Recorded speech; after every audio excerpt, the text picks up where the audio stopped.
तो उत्तराखंड संगठन पर क्या फंसी बीजेपी, सीधा रुख कर रहे हैं अपने मेहमानों की तरफ। आपको बता दें आज हमारे साथ इस चर्चा में जो मेहमान कार्यक्रम का हिस्सा बन रहे हैं वो आपकी स्क्रीन पर हैं। हमारे साथ सत्यवीर चौहान बीजेपी के युवा चेहरे हैं, पार्टी के प्रवक्ता हैं। साथ ही साथ शीशपाल बिष्ट हमारे साथ हैं, कांग्रेस के अनुभवी चेहरे हैं, पार्टी के प्रवक्ता हैं। और नरेंद्र सेठी जी हमारे साथ हैं, युवा और वरिष्ठ पत्रकार। सेठी जी, लेकिन सबसे पहले मैं चौहान साहब आपसे इस चर्चा की शुरुआत करूंगा। चौहान साहब, निकाय चुनाव टल गए, पंचायत चुनाव टल गए, छात्र संघ चुनाव टल गए, उसके बाद जो कोऑपरेटिव चुनाव है वो भी टल गए, संगठन के चुनाव, दुनिया का सबसे बड़ा संगठन, वो भी टल गया। ये वजह क्या है चौहान साहब? कुछ ज्यादा नहीं हो गया? हर मामले में चुनाव टल रहा है, जो चुनाव आ रहा है वो टल रहा है। अब तो संगठन वाला भी टल गया, नहीं चौहान साहब? तिलक जी बोलना शुरू करो सर। तिलक जी, जहां तक तो पार्टी के चुनाव की बात है वो हमारे पार्टी का लोकतांत्रिक विषय है। और जहां आपने उत्तराखंड के आम चुनाव के नाम बताए कि भाई नगर पालिका के चुनाव, नगर निगम के चुनाव, नगर पंचायत के चुनाव या अन्य चुनाव का आपने जो विषय रखा है, हाँ, छात्र संघ के चुनाव, कोऑपरेटिव चुनाव सारे टल गए साहब, कुछ बचा ही नहीं। ठीक बात, अब मैं बता रहा हूँ, सब बता रहा हूँ। आपने मुझसे आमंत्रित किया है, उसको बता रहा हूँ। तिलक जी, जहां तक मैं आपको बताना चाहता हूँ कि देश का सबसे छोटा चुनाव वार्ड मेंबर का चुनाव होता है जो प्रधान के अंतर्गत होता है, और देश का सबसे बड़ा चुनाव राष्ट्रपति का चुनाव होता है। ये सारे के सारे चुनाव इसकी घोषणा से लेके, इसके तारीख की घोषणा से लेके, इसके रिजल्ट की घोषणा से लेके, इसके मतदान तक की सारी प्रक्रिया राज्य चुनाव आयोग या राष्ट्रीय चुनाव आयोग करवाता है। अच्छा, किसी भी, अब मेरे का सुन लेना, पहले थोड़ा सा मेरे को सुन लेना। हमें इसमें किसी भी प्रकार से सरकार कोई चुनाव नहीं करवाती है। हाँ। आज सरकार जो प्रबंधन करती है, चुनाव आयोग बोलता है कि हमें वित्त की आवश्यकता है, हमें यहाँ पर ये बहुत सेंसिटिव है, हमें इस प्रकार, जैसे इस बार इन्होंने उत्तराखंड नगर जो चुनाव आयोग ने, जो राज्य चुनाव आयोग है, उसने एक प्रस्ताव उत्तराखंड सरकार को भेजा था कि जो कर्मचारी ड्यूटी पे लगते हैं, जो नियम कानून जो राष्ट्रीय चुनाव आयोग में है कि भाई कोई अगर कर्मचारी है उसमें अकस्मात किसी प्रकार की घटना हो जाती है तो उसमें उनका इंश्योरेंस पॉलिसी होनी चाहिए। तो उसमें इस बार अगर पूर्ण रूप से किसी का आकस्मिक घटना घट जाती है तो उसके लिए 30 लाख का इस बार प्रबंधन किया सरकार को, उन्होंने सरकार ने उससे मंजूरी दी। सरकार को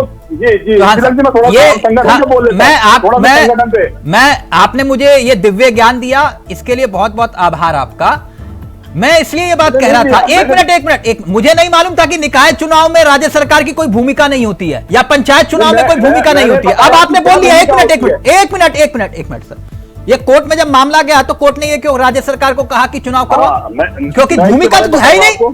जब राज्य सरकार की कोई भूमिका नहीं है तो कोर्ट राज्य सरकार को आदेश क्यों दे रहा है? मैं बता रहा हूँ ना आपको, मैं इसीलिए तो बैठा हूँ आपके यहाँ पर जब आपने विषय रखा है।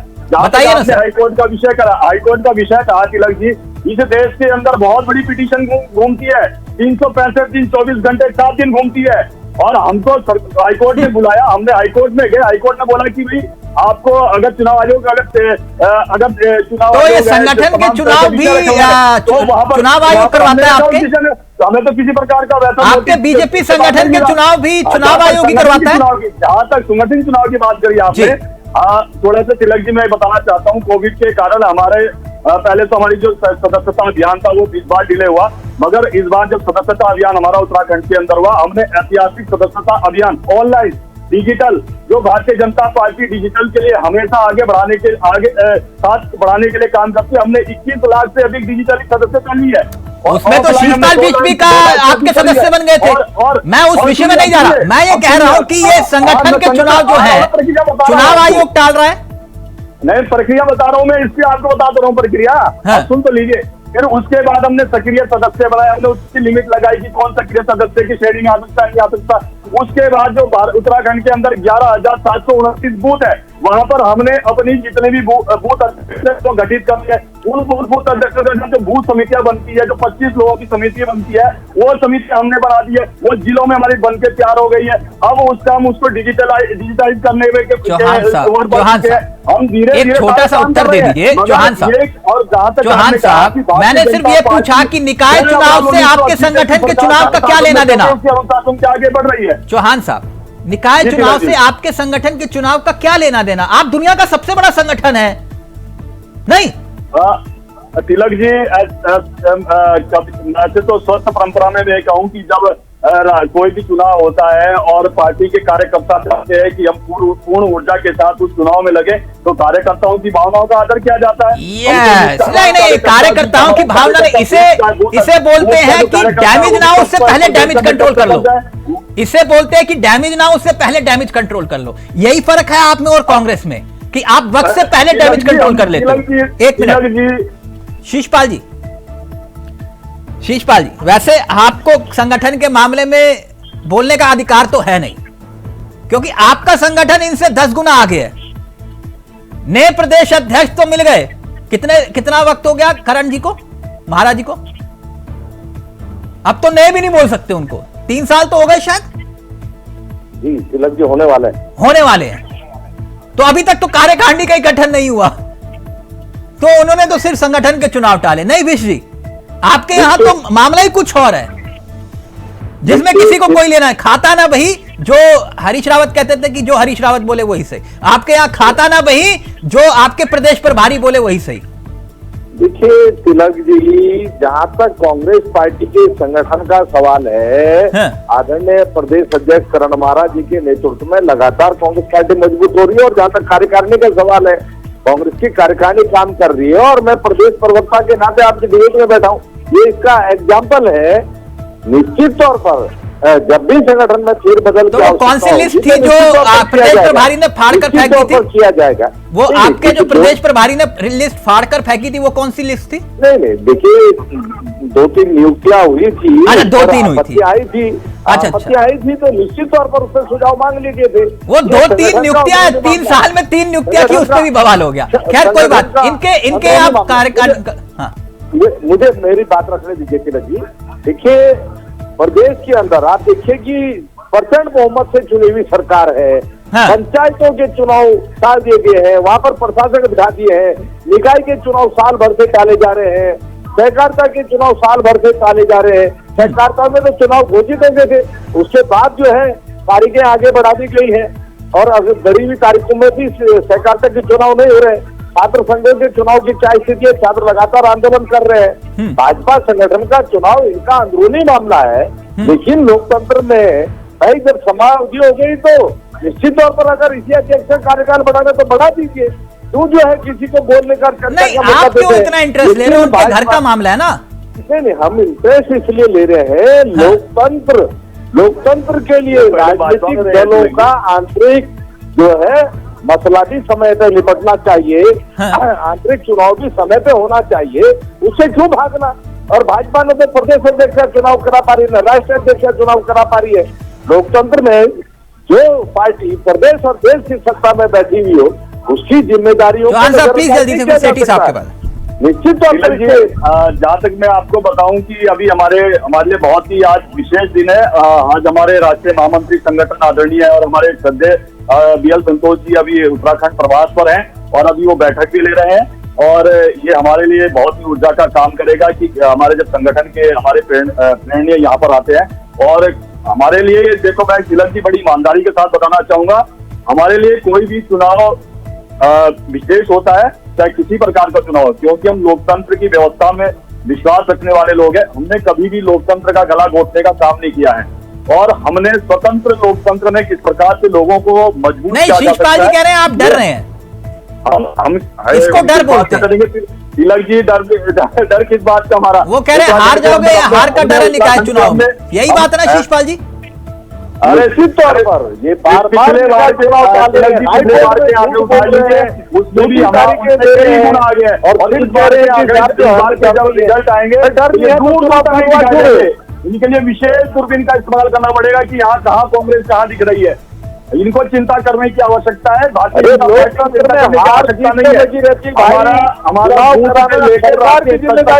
अब सेठी जी रहेंगे, एक मिनट सेठी जी रहेंगे, असली स्टोरी इनसाइड स्टोरी सेठी जी बताएंगे। एक मिनट रुकिए। सौभाग्यशाली हो चौहान साहब आप, कम से कम आपके प्रभारी उत्तराखंड आते तो हैं, आपके प्रभारी कम से कम उत्तराखंड आते तो हैं। कई ऐसे संगठन हैं जिनके प्रभारी जूम से जुड़ते हैं, दिल्ली से, जूम से। बोले मैडम नहीं आई, बोले जूम से जुड़ी हैं, जूम से। अब जूम से संगठन चलता है कांग्रेस का, जूम से दिल्ली से। खैर सेठी जी, जूम से बड़ी बड़ी राजनीतिक रैलियां संबोधित होती हैं तिलक जी।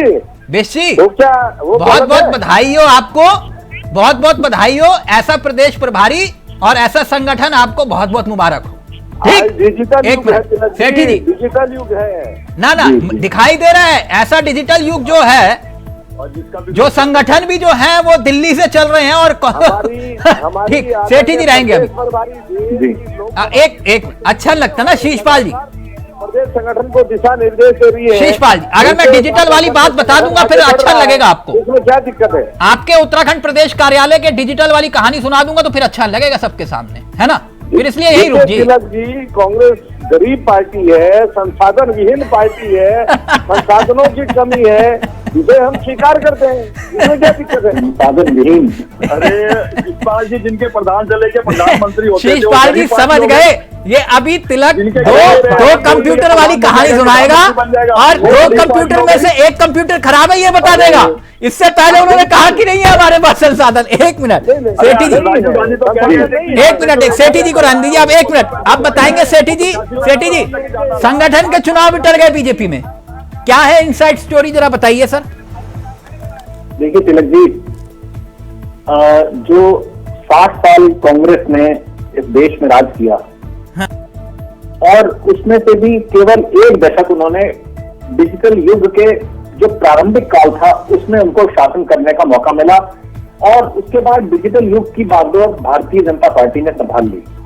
भारतीय जनता पार्टी का 1 दशक का जो शासन है, उन्होंने उसमें वो तजुर्बा हासिल किया जो कांग्रेस ने पिछले 5 दशक में हासिल नहीं किया था।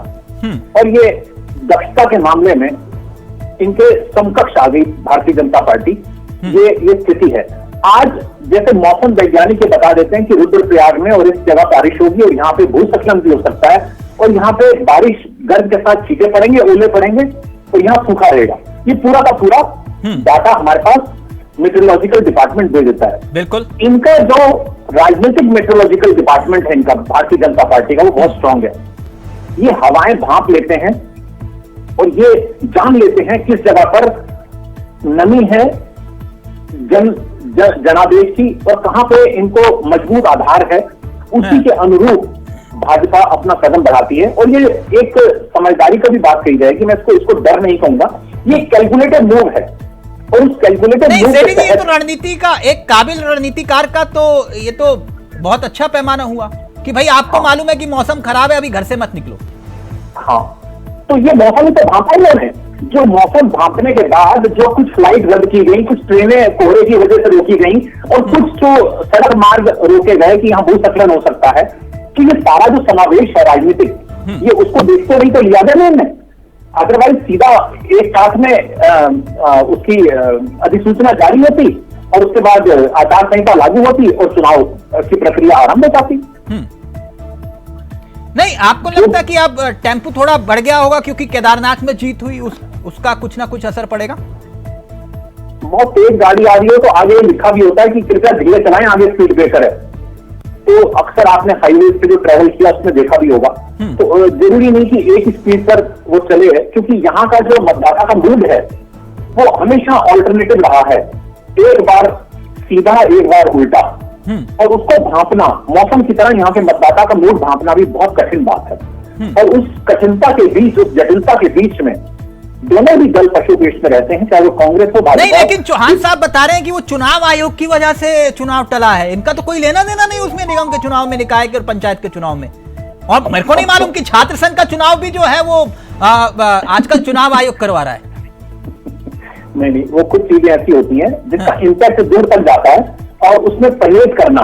तो आप तो देखिए, आप कहीं किसी बच्चे को चोट लगती है, उसको दवाई और लगाने वाली मरहम दोनों देता है डॉक्टर, लेकिन उसके साथ में कहता है कि कुछ परहेज भी करना है।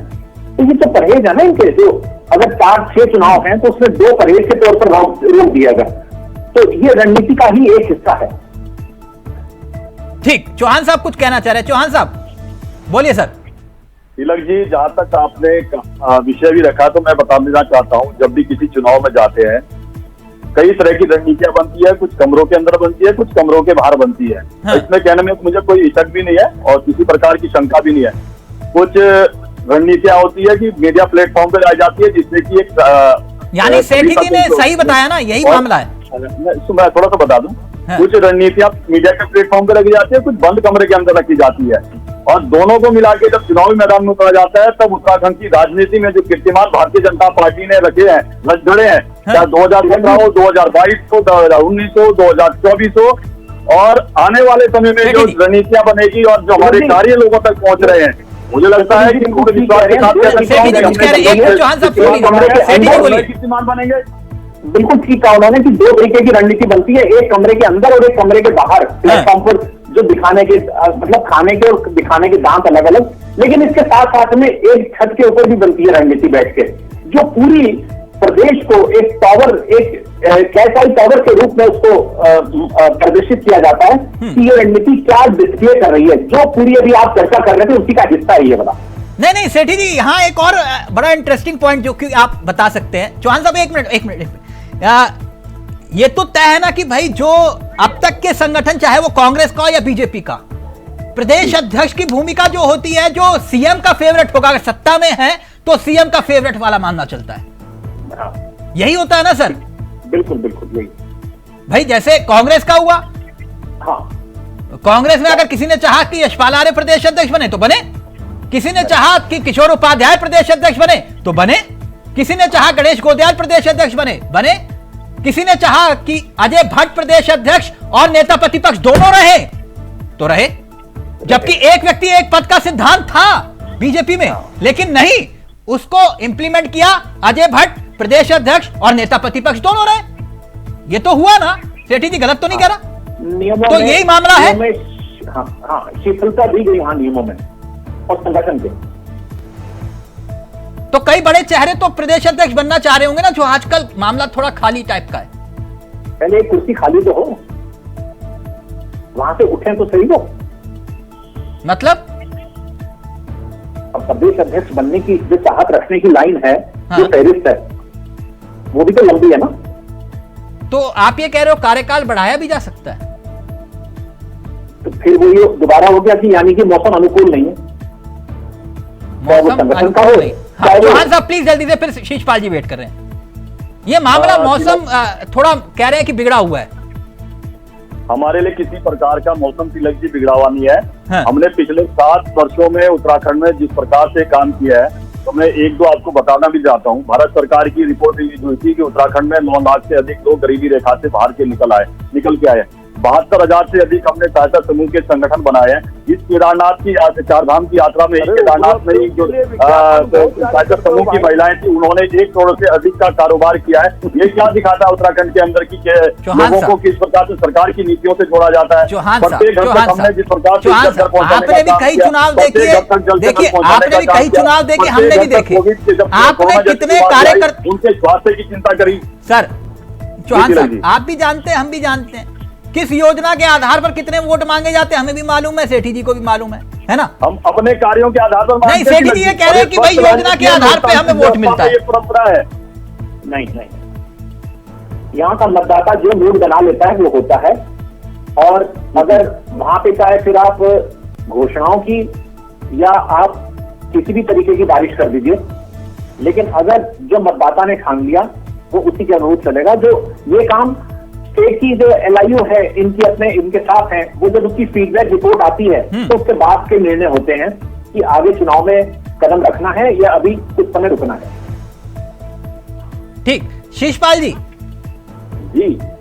चलिए, मैं आपकी बात से मान गया कि ये डर रहे हैं, इस वजह से इन्होंने संगठन के चुनाव भी टाल दिए। आप तो नहीं डर रहे? आप भाई, इंसान को डर खोने का होता है, आपके पास तो खोने का तो कुछ बचा नहीं। अब देखिए नहीं तो हम ये तो लगातार चुनाव कराने की मांग कर रहे हैं, हमारी तैयारियां तो पूरी है। नहीं, आपको तैयारी की जरूरत भी क्या है? बार ये जो बार झूठ बोल रहे हैं, और भाजपा के प्रवक्ता ने सच को स्वीकार कर दिया। इनके दिखाने के दांत कुछ और है, खाने के कुछ है। क्या स्वीकार कर लिया चौहान साहब ने? चाल चरित्र चेहरे में भारी अंतर है। ये पर्दे के पीछे कुछ है, पर्दे के बाहर कुछ है।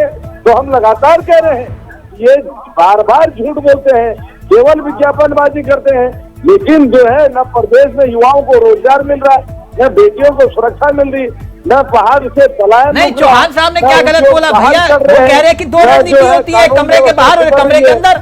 हाँ, वो तो स्वीकार कर रहे हैं। तो आप क्या कमरे के बाहर रणनीति बनाते हो क्या? ये जो बोलते हैं वो करते नहीं है ना, ये झूठ बोलते हैं, बार बार झूठ बोल के प्रदेश के नौजवान को लगातार गुमराह कर रहे हैं कि हम तुम्हें रोजगार दे रहे हैं, लेकिन वो रोजगार है कहाँ, जो दिखाई नहीं देते। ये कहते हैं कि हम इतना इन्वेस्टमेंट ले आए, वो इन्वेस्टमेंट धरातल पे दिखाई नहीं देता। हम ये कह रहे हैं भाई, तो कहते हो करके दिखाया करो, देश का विकास करना आपकी जिम्मेदारी है। एक मिनट, निकाय का चुनाव, एक मिनट, बहुत काबिल व्यक्ति हैं। निकाय का चुनाव ये इन्वेस्टमेंट से नहीं होता है, ये इन्वेस्टमेंट लेकर कितना है, एमओयू कितने साइन हुए उस पर नहीं होता। बिजली, पानी, सड़क, शिक्षा इसी पर आधारित चुनाव है। इसीलिए डर रहे हैं, ये डर रहे हैं, इन्होंने जितना झूठ बोला। नहीं, जीतने के बाद कौन डरता है? चुनाव कराने की स्थिति में नहीं है। ठीक, चौहान साहब जल्दी से। बार बार चुनाव कर रहे हैं। अब तो हमारा उत्तराखंड की जनता के साथ केमिस्ट्री भी अच्छी है और उनके साथ हमारी मैथमेटिक्स भी अच्छी है। हाँ। सोचना कांग्रेस को है जिनकी ना मैथमेटिक्स अच्छी है उत्तराखंड की जनता के साथ, ना मैथमेटिक्स अच्छी है। हमारी सरकार के साथ जिस प्रकार से वो कंधे से कंधा मिला के चल रही है, तमाम इलेक्शन उत्तराखंड के अंदर हो गए हैं। आप देख लीजिए, अगर हमारी उनके साथ केमिस्ट्री और मैथमेटिक्स ना मैच करती तो इस प्रकार के परिणाम उत्तराखंड की राजनीतिक में आपको देखना ही नहीं पड़ता। अच्छा, एक मिनट, फिर मैं फाइनल कमेंट सेठी साहब से लूंगा। एक मिनट, शीशपाल जी, ये आपने संगठन का जिक्र किया, ये माननीय प्रीतम सिंह जी ने प्रदर्शन किया, सुनने में आया, कोई घेराव किया है? जी, निश्चित तौर पर। वो कौन संगठन का नेता था उसमें? नहीं, आदरणीय प्रदेश अध्यक्ष करण महाराज जी उसमें थे, हमारे विधायक लखपत बुढ़ोला जी उसमें थे, हमारे आदरणीय प्रीतम सिंह जी के नेतृत्व में ये शिक्षा मंत्री था।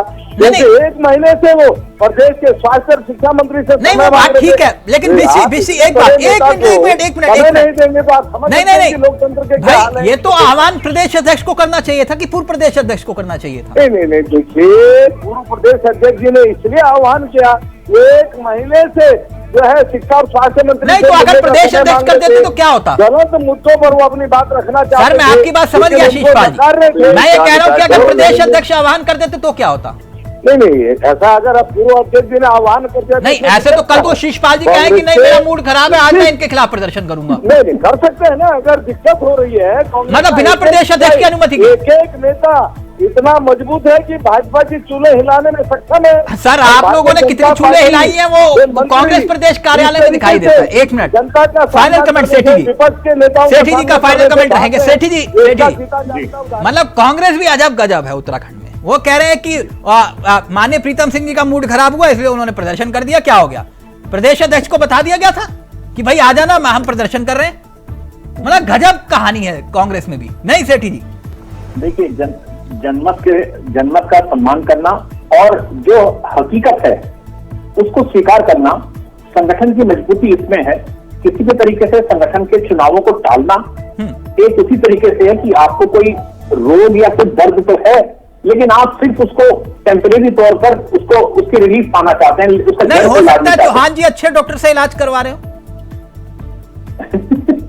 ये तो उनसे कंसल्ट करना पड़ेगा, नहीं करें, लेकिन हकीकत यह है कि बड़े बड़े रणनीतिकार है सर वहां तो। जनमत को फेस करने के लिए जनता के सामने जाना चाहिए, जनता से मुंह छुपा के या उसके सामने अवॉइड करके कोई धरातल पर जो हकीकत है जो उसका पता लगाना। चौहान साहब, आपका आकलन क्या कह रहा है कि कब तक चुनाव आयोग जो है ये छात्र संघ चुनाव, कोऑपरेटिव चुनाव, पंचायत चुनाव और निकाय चुनाव करवा देगा? वैसे तो मैं रणनीति के बारे में एक और बताना चाहता हूं आपको तिलक जी, आप तो जब भारतीय जनता पार्टी को काफी समय से कवर भी कर रहे हो, हमारी जो रणनीतियां बनती है बूथ से मंडल बनती है, मंडल से जिले आती है, जिले से प्रदेश आती है। अब इस पे निर्भर करता है कि वो चुनाव किस प्रकार का है, कि प्रदेश का, निकाय का, पंचायत का या चुनाव है तो प्रदेश स्तर तक की होती है। अगर उससे बड़ा विधानसभा या अन्य चुनाव है चौहान साहब अब छोड़ दीजिए उस बात को। एक कहानी बताता हूँ, फिर कार्यक्रम को आपके संगठन की कहानी बता रहा हूँ, आपके संगठन की आपको मालूम है कि आपके यहाँ जो आप कहते हो लोकतांत्रिक तरीके से चुनाव होता है संगठन का, तो सुन लीजिए चौहान साहब, सुन लीजिए, बड़ी दिलचस्प कहानी बता रहा हूँ, वक्त खत्म हो रहा है, जल्दी से अभी 1 मिनट। एक मिनट सुन लीजिए ऑडियो। 2 सेकंड दे दीजिए मेरे को। 1 मिनट सर, 1 मिनट। आपके यहाँ मालूम है कि एक बार संगठन का चुनाव ऐसा हुआ था कि प्रदेश अध्यक्ष के 2 दावेदार चुनाव के लिए तैयार हो गए थे, बोले अभी चुनाव होगा, आज चुनाव होगा, किसी हाल में भी होगा। आपको याद है कौन थे वो? तिलक जी, माननीय त्रिवेंद्र सिंह रावत और तीरथ सिंह रावत प्रदेश अध्यक्ष के चुनाव के लिए तैयार हो गए थे। तिलक जी हमारी पार्टी, और फिर बड़ी मुश्किल से त्रिवेंद्र सिंह रावत जी ने कहा कि नहीं चलो ठीक है। सर ठीक है चौहान साहब, बहुत बहुत शुक्रिया, वक्त इजाजत नहीं दे रहा। जब चाहे तब चुनाव करवाइए सर, सरकार आपकी है। बहुत बहुत शुक्रिया, नमस्कार, जय हिंद, जय भारत, जय उत्तराखंड।